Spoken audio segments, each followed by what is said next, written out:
Hi, my name is Angel. And I'm Annie. We both had a breakthrough at the slam poetry workshop where several writers shared their innermost thoughts and difficult life moments. What inspired us were the emotions writing could bring to an audience.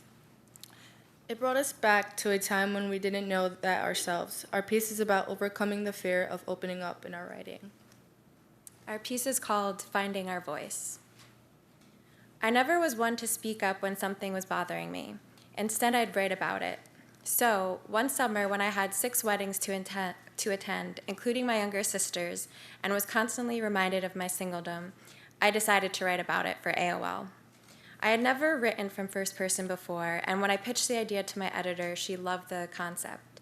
Title it My Younger Sister Got Married First, and make it as personal and confessional as you can. Use dialogue, she told me. Since many of her friends were going through the same thing, she knew it would strike a chord. Writing is my escape from the outside world. I've never been one to openly express myself, and finding a way to has been difficult. I remember feeling so stuffed with unexpressed emotions. Everyone thought I was unaffected, numb to everything.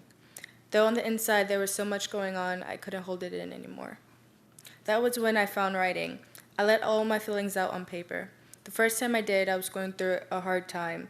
I felt relieved to finally say that what I wanted to for so long.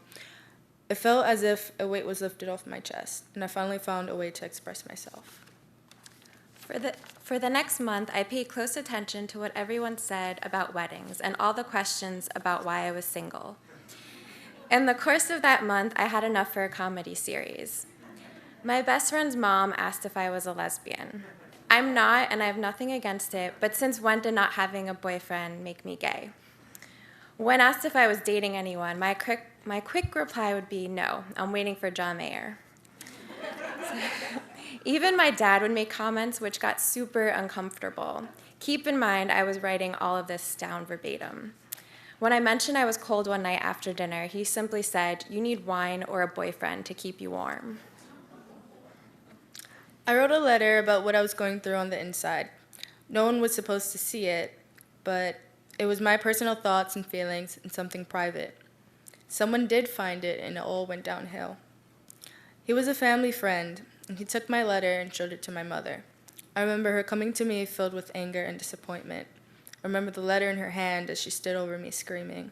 I remember feeling so small and fragile, and in that moment wanted to disappear.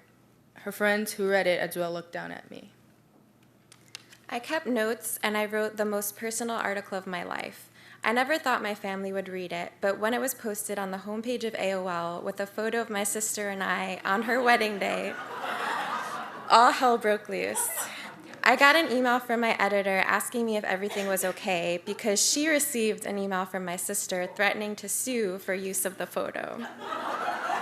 True story. My parents were beyond angry. They said I destroyed the family, while my sister said I ruined her wedding day, which was 3 months before, by the way. You shouldn't write things like that, they said. They told me it wasn't okay and I shouldn't do it again. I remember taking the letter and ripping it up. It felt like that weight came back crashing down on me. I became even more closed off than I ever was. I kept everything inside, afraid to say anything. It lasted for about 2 years. I stayed away from writing or saying anything. I wanted to write so badly, and not only when I was upset but for much more. I never felt so hurt before. My piece was a first-person account of all the things single women have to deal with when everyone close to them is getting married. It was not an attack on my family. Still living at home, that month was unbearable.